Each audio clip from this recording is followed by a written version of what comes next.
Welcome back. We're here with Angela Linville, who is the president of the Batesville Music Boosters, and we're here to announce kind of a relaunch of the Music Boosters. Angela, you assumed the role of presidency in 2021, the springtime. What's changing or different within the Boosters in the last 18 months?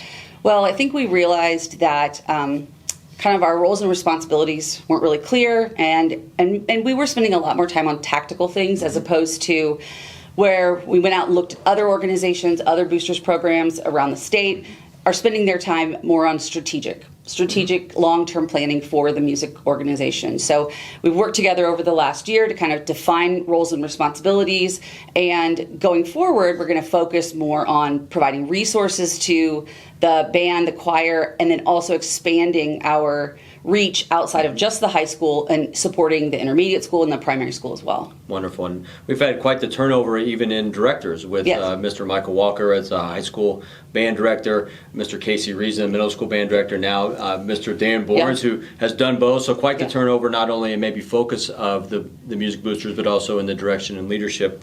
What is the new Batesville Music Boosters mission or objective that we're here to launch and looking forward? What are things that we would like to be objective about? So our focus is really that our mission is that any student within the school corporation, and ultimately we want to get there that it's down to kindergarten, who is interested in music is only limited by their own enthusiasm and their own ability. Sure. That there are no limits placed on them because of financial resources. So we want them to be able, if they can excel, if they get private lessons, we want to be able to make sure we can help them do that. If they don't have the money for an instrument in the 4th or 5th or 6th grade, we want to make sure that we can get them an instrument and that we can make sure that it gets maintenance on a regular basis. If they are struggling to come up with money to go to a competition or participate in a special activity, we want to be able to provide funds for that. So our goal is to really say that not that every kid wants to be in music, because they don't, right? Just like every kid doesn't want to play football or do whatever. But we want every kid who wants to be in music or wants to learn to have the opportunity to do that, and that the thing that's not holding them back is financial resources. Sure. We live in a very giving community. Yes, we do. But you've stated many times, and I think you're just one of who have stated this, that finding resources is critical. What are the kind of things that you're looking for in regards to support, time, talent, financial resources? Tell us a little bit about your needs as the president of the Boosters and how we can partner with community members. Perfect. Well, we are going to launch our membership drive in January, so we definitely are, and we're going to partner with the school on that. So we definitely want to bring in as many people as members as possible, not only for the financial benefit of that, but also so that we can communicate with the community more about what we're doing, about what the kids are doing, about highlighting certain kids who've really had great achievement. We've had a lot of people step forward to offer to volunteer, so we're building a group of people that have technical abilities, that have graphic design abilities, that have some of those resources, and we'll be building out our board with some more community leadership. But I think letting the community know who we are, getting some name recognition around what we're doing, building our membership base so that we can start talking to people outside of our parents.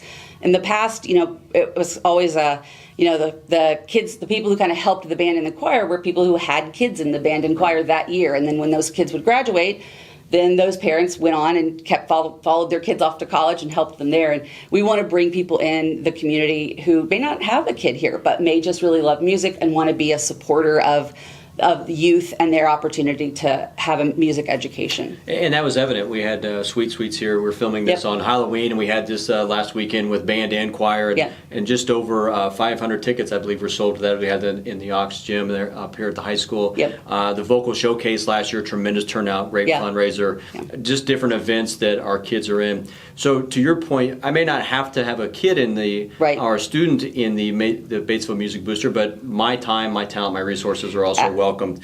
What are the specific goals as the Music Boosters launch its next chapter?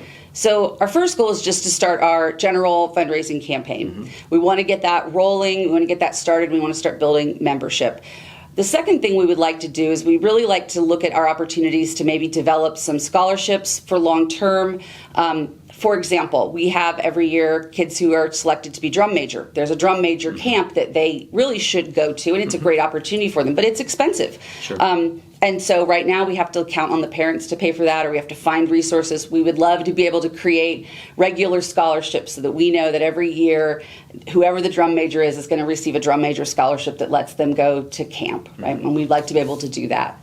And then we want to start looking at other resources that we have in the community, how we can partner with other nonprofits in the community, how we can meet people out in the community who say, 20 years ago, I was in the band, and I love the band, but I haven't come back in a really long time. Wonderful. Thank you again for stepping forward to lead as we look to relaunch the Batesville Music Boosters. You said the membership drive will begin in January. It will begin in January. However, you can join anytime, and if it is okay, we can put a link to join in the comment section. Great. We'll have all the contact information, not only for the Batesville Music Boosters, but any questions that are related to the Batesville Community School Corporation music program. We'll have all the contact information there. Great. Angela Linville, thank you for your work with the boosters, and we look forward to seeing you in and around the auditorium and whenever music is played by our students here at the Batesville School Corporation. Awesome. Thank you. Thank you.